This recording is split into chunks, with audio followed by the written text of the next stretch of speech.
lo dijo en la primera hora. ¿Qué pasa con el sector justicia? ¿Qué pasa con el Consejo de la Judicatura? ¿Qué pasa con la seguridad de jueces, fiscales, operadores de justicia, entre otros temas? Vamos a hablar con la doctora Yolanda Yupanqui. Ella es parte del Consejo de la Judicatura, es vocal del Consejo de la Judicatura. Doctora, bienvenida, qué gusto, buen día, ¿cómo le va? Muy buenos días a usted y a todos los oyentes. Gracias, doctora. A ver, quiero empezar por el tema seguridad. ¿Ya? La semana anterior hubo un hecho terrible, que fue el asesinato de un fiscal en la ciudad de Guayaquil, del fiscal César Suárez, y esto ha activado las alarmas. Los abogados han dicho que no hay seguridad en los complejos judiciales, los jueces han dicho que no se sienten seguros, los fiscales igualmente. Desde el Consejo de la Judicatura, que es el máximo organismo de administración de la función judicial, ¿qué se está haciendo en estas horas por el tema seguridad en los juzgados, tribunales y cortes del país, doctora? Ya. El presidente del Consejo de la Judicatura, el doctor Álvaro Román, ha tenido contacto directo con las organizaciones que tienen que ver con la policía, con los militares y sobre todo con el mismo presidente de la República por este tema. Él es parte de este grupo y obviamente ellos trabajan al interior en la forma en la que tienen que superar este problema. Hasta la parte en la que yo conozco es que sí, cuando han pedido seguridad se hace el trámite correspondiente. Sí debo aclarar que el trámite no es que el vocal o el consejo pide la seguridad y que en ese instante le dan la seguridad, no. Hay que hacer una petición personal incluso, se hace el análisis de riesgo de cada persona que necesita, y lo que en muchas ocasiones he visto es que existen funcionarios, existen fiscales, así como existen unos que dicen, no nos dan seguridad, necesitamos seguridad. Otros, en cambio, dicen, no, por favor, no me den seguridad, no la necesito. Entonces, somos tantos empleados fiscales, defensores públicos, que estamos en esta situación, que en realidad nos tocaría ponernos a hacer un barrido, a ver quiénes quieren, incluso, a pesar de que hay abogados y hay público que dice, no se debería preguntar si es que quieren o no. Pero si ellos se niegan a recibir a un agente de seguridad permanente, por ejemplo, escuché a alguien que decía, yo me siento mejor así porque paso de incógnito. En cambio, si me ven rodeado de personal de seguridad es porque soy importante, porque tengo miedo de que me pase algo, y obviamente esa es la idea de ellos, de que pueden atacarles o pueden ser víctimas. En cuanto al asunto de fiscalía, le comento que la semana pasada se nombraron 4 jueces anticorrupción. ¿Por qué? Porque simplemente todos estos delitos de terrorismo, narcotráfico, anticorrupción, tiene que ir a la unidad anticorrupción. Y usted sabe que esa unidad está centrada en Quito.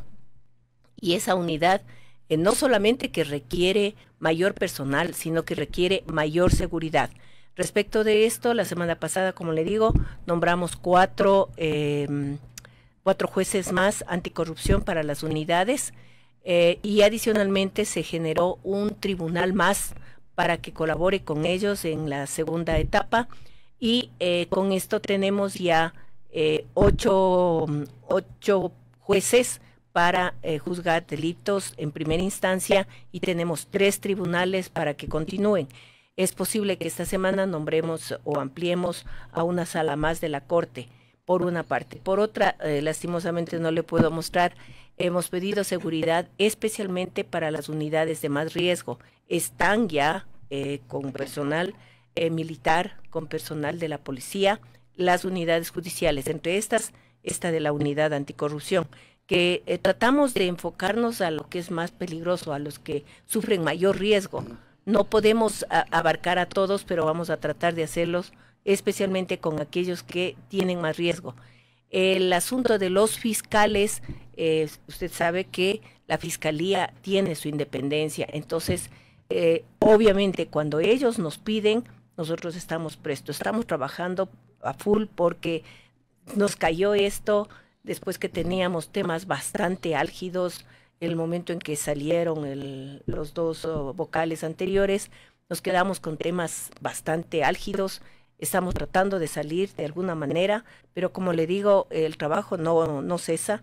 y yo sé que el presidente especialmente estuvo en algunas reuniones, ha estado en algunas reuniones para encontrar estas soluciones y sobre todo establecer los nexos con las correspondientes autoridades que nos den esa seguridad, no solo a ellos, hay necesidad también de seguridad dentro del aspecto administrativo. Usted sabe que en muchas ocasiones nos han puesto bombas o amenaza de bombas, entonces el trabajo no solamente que es trabajar, sino estar pendiente de estos otros temas que se nos está haciendo bastante fuerte, pero le estamos saliendo adelante. Hay la gran ventaja de que entre los vocales actuales hay una buena relación y sobre todo hay respeto entre nosotros. Nosotros respetamos nuestros criterios, consultamos lo que tenemos que consultar y seguimos adelante. Eso nos ha permitido avanzar bastante. Ahora, por suerte tienen mayoría de 3, o sea, sí, pueden funcionar. Así es. Y ahí quiero entrar sobre lo que está pasando en la judicatura. Ya. ¿Qué van a hacer ustedes con la situación del vocal Javier Muñoz, que está privado de la libertad de forma preventiva, que está enfrentando un procesamiento judicial, que ha enviado 2 oficios pidiendo que le envíen la conexión para poder... 3. Pensé que eran 2. 3 oficios para que le permitan ingresar a las sesiones telemáticas del Consejo de la Judicatura, pero no se ha dado paso. ¿Qué van a hacer con esta situación? Es una situación completamente anómala, por una parte, nueva por otra, y lo más grave es que es una situación que por estas propias características no ha sido prevista por la ley. Entonces, hemos tenido que recurrir a normas legales que nos sirvan. ¿Por qué? Porque nosotros como Consejo de la Judicatura de ninguna manera podemos salirnos por la tangente. Nosotros tenemos que seguir normas legales, respetar la Constitución, respetar las leyes y, sobre todo, mantener la unidad y mantener la honestidad, la limpieza en todas nuestras acciones. Eso exige la Constitución al hablarnos del principio de transparencia. Al respecto debo decirle, a ver, el vocal Muñoz está con prisión preventiva. La prisión preventiva obviamente le impide estar en presencial en las reuniones. Eso es un hecho y es un hecho conocido por todos.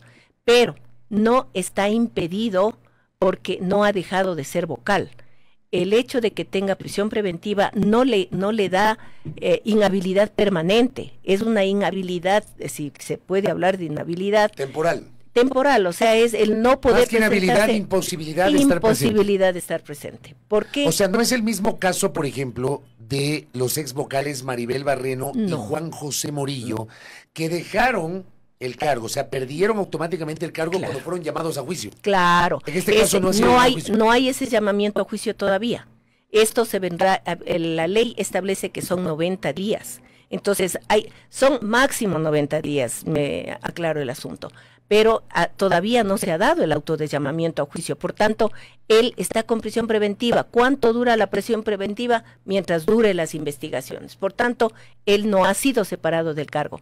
Caso contrario, fue con la doctora Maribel Barreno. ¿Por qué? Porque existe una resolución de un juez de la Corte Nacional en el que no solamente permitió el auto de llamamiento a juicio, sino que declaró que ella estaba fuera de la función, por una parte, y por otra, estaba ya con grillete y con medidas preventivas. Adicionalmente, en el momento oportuno, se mandaron de la misma Corte Nacional oficios al Consejo de Participación Ciudadana, al Ministerio de Trabajo, a la Procuraduría, etcétera, etcétera, para legalizar todo esto, y el Ministerio de Trabajo declaró la inhabilidad de la doctora para ejercer este cargo. Por tanto, ella no podía ejercerlo. En ese caso, entonces, estuvo claro. En el caso del doctor Muñoz, tan oscuro es el asunto, que él se permite poner oficios y mandarlos. Y no solo eso, sino que en algún momento consiguió que el SNAI le autorizara a utilizar material, una computadora y que le den internet para conectarse. Era la cosa más absurda que podía haber. Gracias a Dios, revocaron de inmediato. Pienso que alguien ya empezó a pensar cómo pueden hacer semejante cosa, pero aún dándose en el supuesto no consentido de ninguna manera que se diera esto. ¿Usted cree que se puede avalar como que fuera un trabajo del doctor a tiempo completo, porque no, él no ejerce la actividad, el trabajo solamente por asistir a un pleno, no. El trabajo de los vocales es, por ejemplo, esto que estoy haciendo. El trabajo de los vocales es ir a provincias, es controlar la administración, es ir a los ministerios, a hacer gestiones.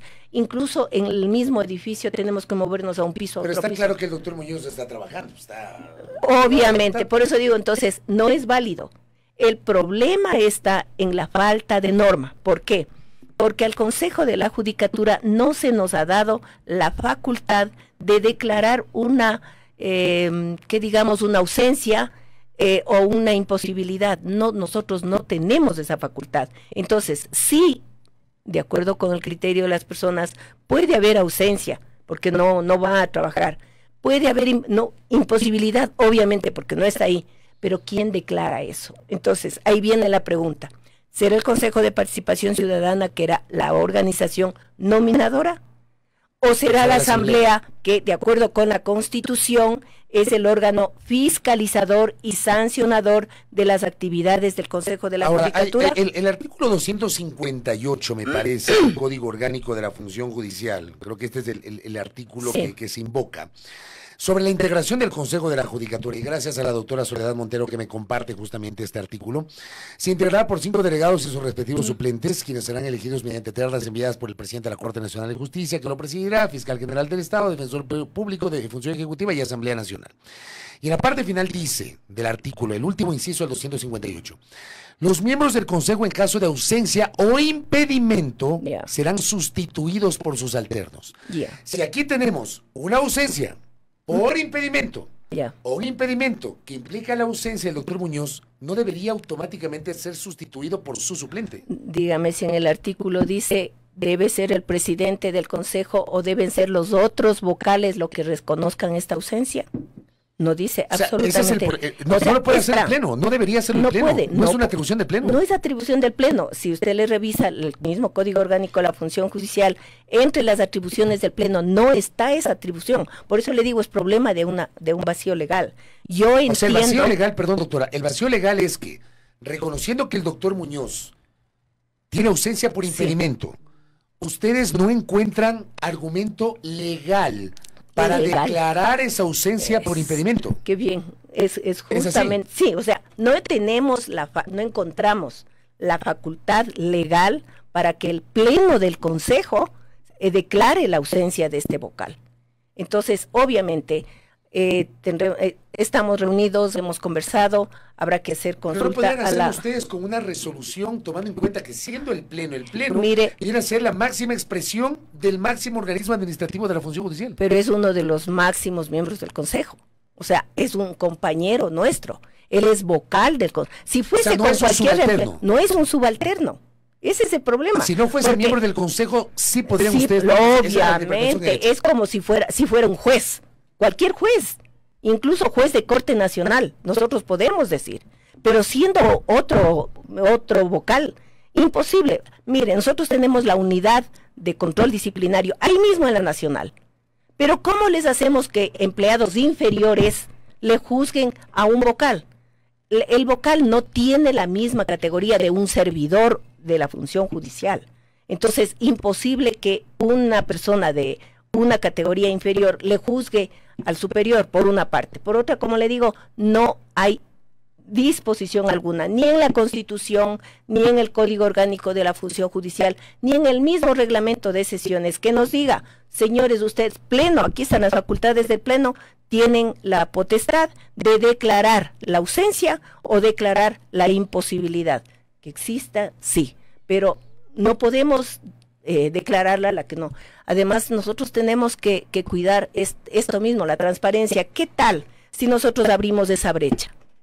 Y en algún otro momento no quiere un pleno que alguno de los vocales esté presente. ¿No será abrirle un camino para que se puedan hacer cosas irregulares? Ciñámonos a la ley, ciñámonos a lo que la Constitución nos ordena y a las facultades propias del Consejo de la Judicatura. Entonces, insisto, para recapitular, mientras no se defina la situación jurídica del doctor Muñoz, ustedes no pueden llamar a su reemplazo, que es la doctora Goyes. Creo que no, creo yo, porque eso tiene que salir de decisión del Pleno. Si el Pleno dice que no hay cómo, pues no habrá. Pero el Pleno va a sacar alguna resolución en ese sentido o no?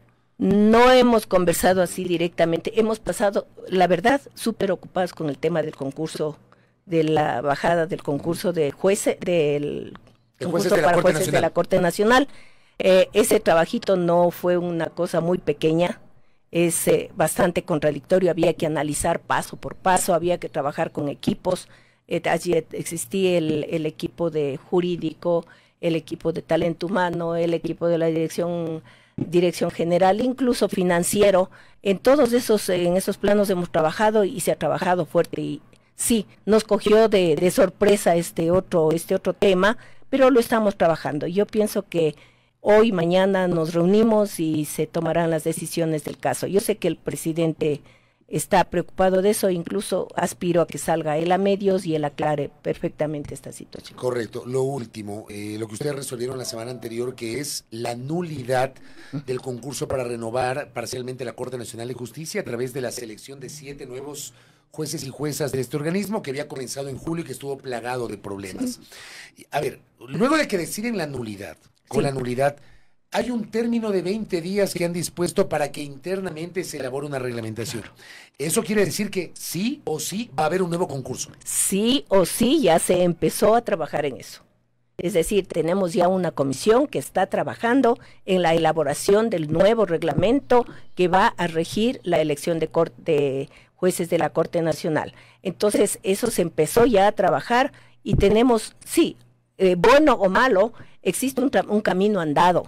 Y por tanto, aprendiendo de los errores, nosotros no los vamos a cometer, vamos a ser muy cautos y muy respetuosos de la ley para que este concurso sea absolutamente claro, transparente y más que todo, que nos permita hacer que el personal, profesionales valiosos lleguen a la Corte Nacional. Aspiramos a que los ciudadanos, a los profesionales de calidad, a estas personas dignas que se saben que son, yo sé hasta dónde tengo mi capacidad, si yo sé que puedo concursar para la Corte Nacional, que puedo servir muy bien a la justicia, perfecto, entonces voy a prestarme para entrar a ese concurso. Necesitamos no solamente personas que estén en la desocupación y que como están desocupados, bueno, voy a intentar el concurso a la Corte, no. Necesitamos profesionales probos, profesionales limpios y profesionales que estén muy bien capacitados y ojalá con experiencia, porque eso es lo que requiere la Corte Nacional. Estamos nosotros dispuestos a trabajar y a trabajar bien como lo hemos estado haciendo hasta ahora. Usted verá que no se ha parado un momento y estamos dando resultados.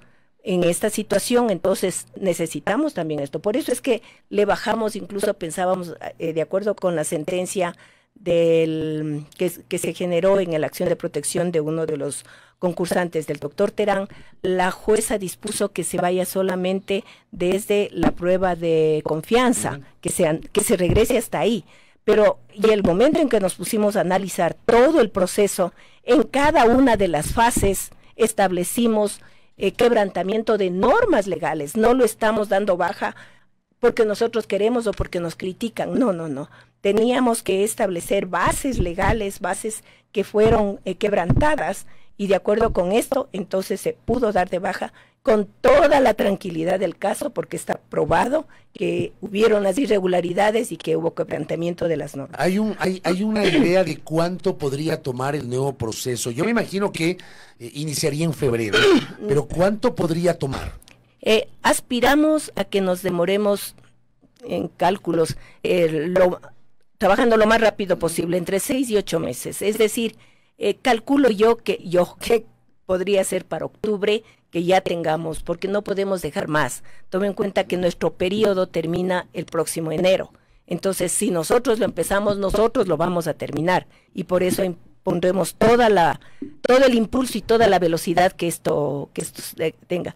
Gracias a Dios sí tenemos recursos, no estamos con 0 recursos, sí tenemos algo y obviamente recurriremos al Ministerio de Finanzas o pediremos a la Presidencia de la República en el caso de que haga falta, porque sí se requieren recursos para esto, pero lo vamos a hacer. Tengan la seguridad de que lo haremos. Doctora Yupanqui, gracias por el tiempo. Gracias a usted. Muy gentil, la doctora Yolanda Yupanqui, vocal del Consejo de la Judicatura, aquí en A Primera Hora. Primera Plana. Todas las noticias, todas las voces.